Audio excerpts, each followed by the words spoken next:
be covering next? Russia, guys. So if you guys aren't doing Russia, you are all good to leave. If you wanted to stay, we are looking at like Bolshevik ideology and much more of the introductory points of Russia. So they do come up and they are a base for the dictatorship point, but completely up to you. But yeah, if you guys are on your way, thanks for coming. You can leave any questions and ask to be live in the chat. If you guys have any questions about the essay skills that we just looked at, please ask me. I'm happy to answer any questions, or just anything about modern HSC in general. Early entry, honestly, anything about year 12, I'm happy to have a chat there while I'm there. But yeah, if you are on your way, thanks for coming, guys. And to anyone who's watching the recording, if you're not doing Russia, thank you for attending.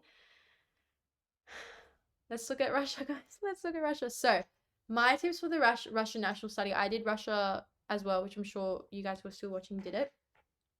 A deep understanding of ideology is a must if you want top marks. Now, I hate to say this because ideology, I really wasn't a fan of the point. It just kind of felt, just was kind of dragging, I felt. And anytime I saw ideology, I was like, no, like, I don't want to write ideology. But even if you're not doing an ideology essay, ideology naturally comes into every dot point of the syllabus. So I think that's why I really wanted to focus on it in this presentation. Just get the basics. It's not even like you need to know it inside out, but I used to think like, oh, Stalin was a communist, like communism. Like I was like, oh, ideology is communism. Like, and I thought that was enough. It's not enough. It can mean so many different things. So we're gonna look at that. For your Stalinism essays, you also need to make sure you show the development. So the thing is, with the Russia study, it's between this whole period. So you can't just say like, yeah, Stalin won the power struggle and then everything was under his control. It wasn't even like that. It was very much his power developed over time, and over time he just kept consolidating his control. Like, yes, he won the power struggle, but it wasn't like as soon as he won the power struggle, he was like, yep, complete control, totalitarianism. It closely resembled totalitarianism by the end of 1941. So a lot of the questions you'll be able to see in your essays, you can look at like the development towards that. And very rarely are you required to assess the ethics of communism. And I mean this as well in for the core as well. You're never really asked like the ethics of the history. Obviously the ethics are lacking. It's very important that you keep an open mind. So issues are often a lot more nuanced than you might expect.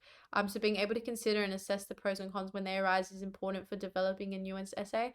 And then you can treat social, political, and economic as separate. Just because it was positive economically doesn't mean that it didn't have negative social impacts. So you can look at like positive effects of collectivization or of industrialization, but then look at how negative that was socially.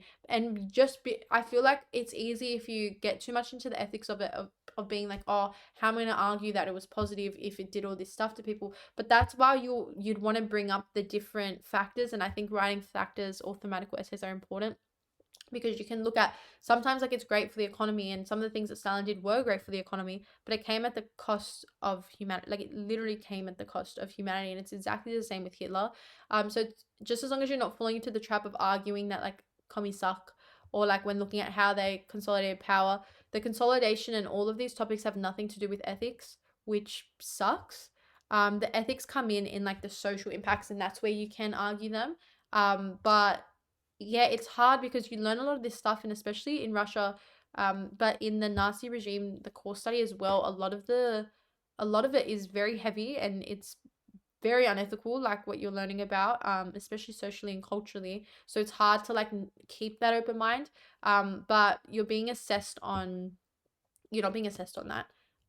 So you can still have your beliefs and your opinions, but I think keeping an open mind and just making sure that you're separating that in your writing is very important for